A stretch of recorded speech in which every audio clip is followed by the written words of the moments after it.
महाशिवरात्रि की पवित्र रात जब पूरा शहर भगवान शिव की भक्ति में लीन था, उसी वक्त अमरावती में न्याय की चौखट पर डाका पड़ गया। सबसे सुरक्षित माने जाने वाले कैंप परिसर में चोरों ने ऐसा तांडव मचाया कि पुलिसिया सुरक्षा के सारे दावे हवा हो गए। एक नहीं, दो नहीं, बल्कि 5 जजों और 4 कर्मचारियों के घरों में भीषण चोरी, वो भी एक ही रात में।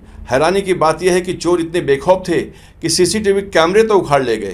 क्या अपराधियों के मन से खाकी का खौफ खत्म हो चुका है? क्या अमरावती में कानून व्यवस्था चरमराने लगी है? जब न्याय व्यवस्था करने वाले के घर ही सुरक्षित नहीं, तो आम जनता की सुरक्षा का क्या होगा? शहर के पुलिस कमिश्नर राकेश ओला के सामने अब बड़ी चुनौती है। गार्डनगर पुलिस पर भी सवाल उठ रहे हैं, क्योंकि एक हफ्ते में ये दूसरी बड़ी वारदात है। अमरावती में अपराध का ग्राफ लगातार बढ़ रहा है और अब जरूरत है कड़े, ठोस और निर्णायक कदमों की। फिलहाल पुलिस टीमें जांच में जुटी हैं, लेकिन बड़ा सवाल अब भी कायम है, क्या अमरावती में अपराधियों का राज चल रहा है? याच्यामध्ये मध्यरात्रीच्या सुमारास 2 ते 3च्या दरम्यान या भिंतीच्या मागच्या बाजूने जिकडून नाला आहे आणि जंगलासारखा काही हे आहे, त्याच्यामधून चोरटे आले आणि त्यांनी या ठिकाणची माननीय न्यायाधीशांच्या घरामध्ये घरफोडी केलेली आहे।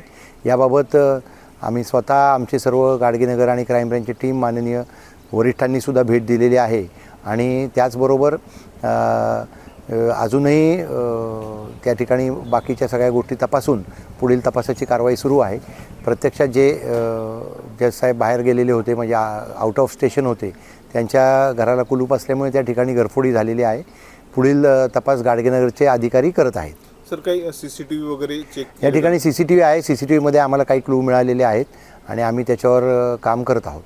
सर, किती चोरटे होते असा काही आकडा माहिती? 3 चोरटे होते असा प्राथमिक हे आहे, परंतु आणखीन तपासामध्ये काही निष्पन्न झाले तर मग त्या पद्धतीने पुढील कारवाई होईल। सर, संपूर्ण या भागामध्ये पोलिसांचा देखील बंदोबस्त असतो अशा पद्धतीने? हां, पोलिसांचा बंदोबस्त पुढच्या याच्यात गार्ड्स लागलेले आहेत, परंतु आता इथे मागच्या बाजूनी चोरट्यांनी एंट्री केली, तर त्याबाबत सुद्धा आम्ही आता सिस्टीम अपग्रेड करत आहोत।